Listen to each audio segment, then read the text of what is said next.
qui dit que j'ai remis en question le fait qu'il y avait des civils qui étaient massacrés de manière atroce. Ce n'est pas ce que j'ai dit. D'ailleurs, vous ne trouverez pas d'extrait de cette manière-là. Je vous dis que, simplement, que ce soit parfois l'État israélien, parfois aussi les médias, dont vous, BFM, êtes parfois responsable, je vous dis que parfois vous avez repris des fausses informations et que ça a des conséquences sur le débat public. David et Guiraud, je prends là David des Guiraud, faits. Entendez-moi. Oui. Là vous parlez du rôle des médias. En cause notamment la collaboration entre BFM et I24 News, un autre média du groupe de Patrick Drahi.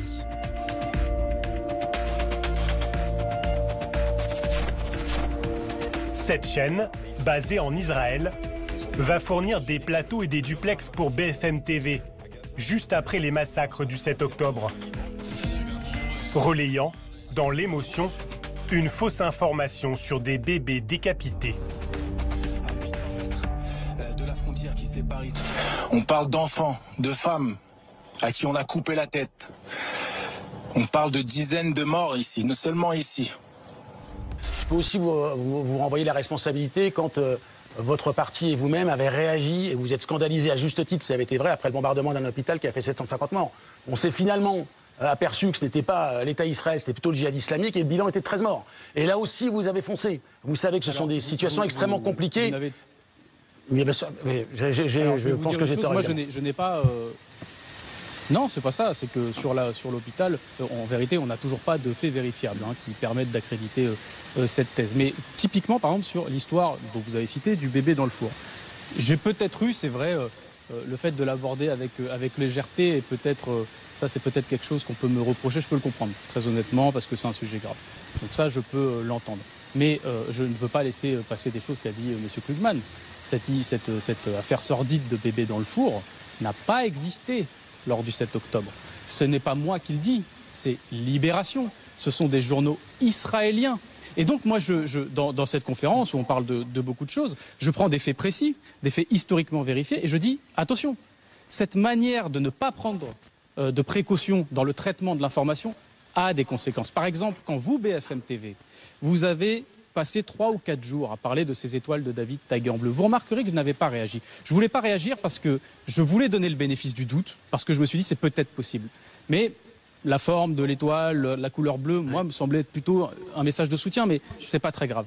Quand vous avez fait ça, ça a des conséquences, par exemple, sur les Français juifs. Ça déculpe la terreur qu'ils peuvent avoir, parce qu'il y a vraiment besoin de ça, David Guiraud. Il suffit parfois d'entendre les propos de certains membres de votre parti pour les stresser assez suffisamment. Et pardon, David Guiraud, juste... Mais ça, monsieur, c'est pas une information, c'est une... Attendez, excusez-moi, parce que c'est important. Ce que vous dites, par exemple, là, c'est pas une information. Vous mettez en cause le travail des journalistes de BFM TV, donc je vous réponds. Essayez de prouver, par exemple, sur ce bébé, l'armée israélienne, le gouvernement israélien ou BFM TV, puisque nous citait, n'ont jamais dit que c'était vrai, puisque nous ne l'avions pas vu. On ne l'a pas. C'était un témoignage d'un secouriste. Il a dit ce qu'il avait à dire. Voilà. Je reviens vers vous, David Guiraud, parce que c'est intéressant, mais M. Klugman et Jean-Sébastien Ballou, regardez, le temps de vérifier une information, le temps de vérifier une information qui est beaucoup plus long que celui des politiques. Intellectuellement, justement, ce que vous fait M. Guiraud, M. Klugman d'abord. Ce que fait M. Guiraud est pas. J'arrive, M. Guiraud. J'arrive, M. Klugman. Il se jette. Je reviens, M. Guiraud. Il se jette à pieds joints sur la seule information qui effectivement est monstrueuse et contestée. Mais excusez-moi, est-ce qu'on a besoin de dire le bébé dans le four était faux? Parce que pour le coup, il y a eu des corps décapités, il y a eu des bébés décapités, il y a eu des monstruosités. Et vous savez quoi? Ça a été produit par le Hamas. C'est les images GoPro du Hamas. Alors moi, je voudrais une chose. Je sais qu'il y a un député, un collègue de M. Guiraud. Je crois que c'est mardi.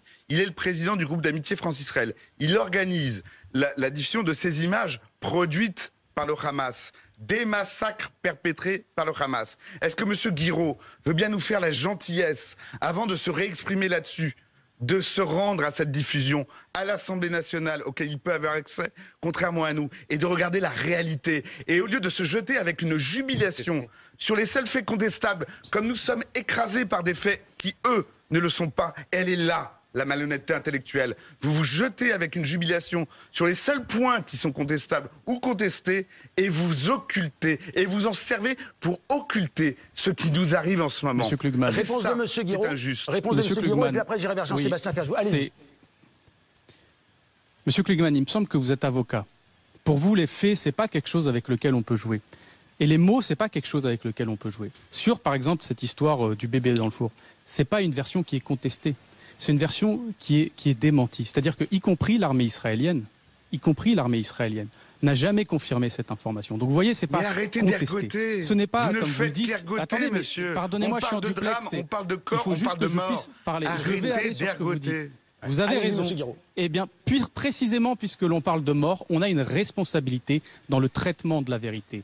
Vous dites, c'est le seul. Non, c'est pas le seul, monsieur. C'est pas le seul élément où l'armée israélienne, parfois c'était pas l'armée israélienne, parfois c'était des soutiens. Je pense à par exemple, l'histoire de la femme éventrée. C'est monsieur Julien Drey qui fait un tweet sur cette femme, soi-disant femme éventrée, femme enceinte éventrée, excusez-moi, qui fait un demi-million de vues quand même sur les réseaux sociaux. C'est pas rien. Ça a une influence on est tous comptables sur le de ce débat que raconte public. Julien Drey. Et moi, je veux vous répondre sur les crimes. Comme je vous ai dit, je ne conteste pas le fait que des civils aient été massacrés. D'ailleurs, sur la projection, je suis en train d'y réfléchir, pour être tout à fait honnête.